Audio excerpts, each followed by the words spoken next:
I want to continue now to talk to you about property investors, and the tax office have them in their sights as well. So the key things that the tax office is targeting with property investors for the 2019 financial year, and again, like individual tax returns, the tax office thinks they can find a heap of money in this area, and I believe they will as well.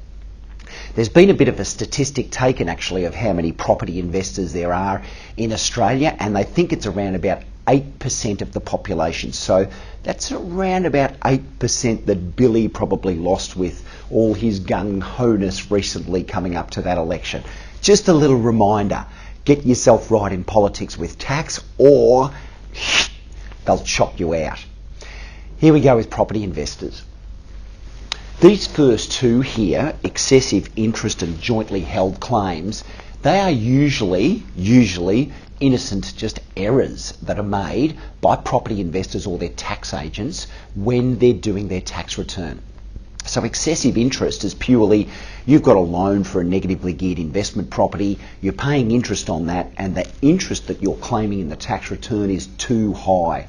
What we find at Paris Financial is that the interest claim is not recorded properly by the client or is not asked enough questions by the tax agent to get that right. Excessive interest. Now sometimes there might be two loans associated with the property. Maybe there was a loan for the deposit on the property when the client bought it, and the second part is the actual investment loan. So sometimes there are innocent errors made with excessive interest, and you've got to be very aware of that.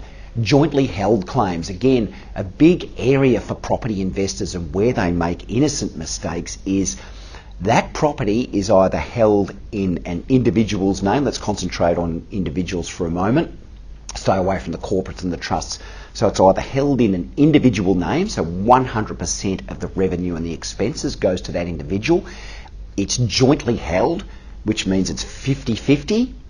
And the third one, which is quite common, and we do it at Advisor on Paris Financial, usually by Beck Mackey, our superstar property partner, is tenants in common. So there are quite a few of our clients who might have 99% of the property under the high income earner's name and 1% under the low income earner's name. 99% of the revenue and expenses need to go under that high income earner's name and 1% under the low income earners. But you need to stick to those percentages with tenants in common. It might be 70-30, it might be 60-40. The tax office is finding there's a lot of claims done incorrectly, and they think it usually goes against them. So they should be able to collect more tax there. We think a lot of these are just innocent errors and mistakes by clients and tax agents, so watch out for them. Holiday home, this is huge. With the booming Airbnb and Stays, Home Away, those sorts of websites, there are a lot of people around Australia now who have a holiday home and they go down there most of the time, and it's not really available to rent for the public on a short-term basis. Tax officers got you in their sights. I'll give you an example. If someone has a rental property and they rent it out mainly for the January period where they can get a huge amount of rent, but they pretty much go down there themselves on other parts of the year. That property, really should have rent for 4 weeks and expenses for 4 weeks. But what a lot of people are doing is they have the rent and then they claim all of the expenses for most, if not all, of the year. You can't do that.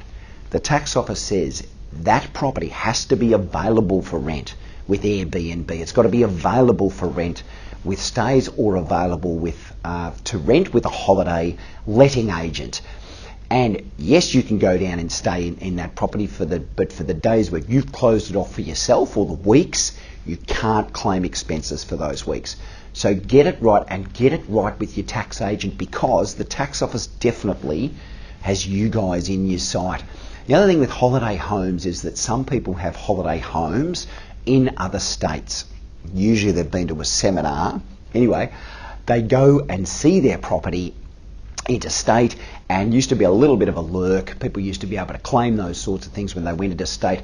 Tax officers tightened the rules around that completely. So again, talk to your tax agent.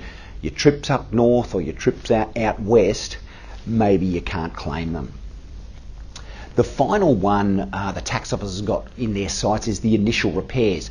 So you buy a property which maybe it's run down a little bit, it needs a few repairs to be able to have it in a rentable situation. That might take you 3 months to get your tradies in and other bits and pieces repaired and ready to go. If you go and spend $30,000 on those initial repairs before you get your first tenant, you cannot claim them 100% on your tax return as a property investor.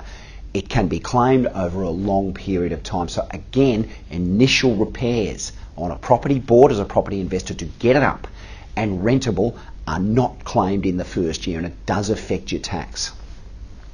These are the things the tax officer's after for property investors. They're going to find money. They've put a lot more money into auditors at the tax office. They have the best computer systems in Australia, and they'll find you, so get things right. I'm not just being a tight little accountant, I'm telling you to get it right because they're after it. They're after the money. Cheers.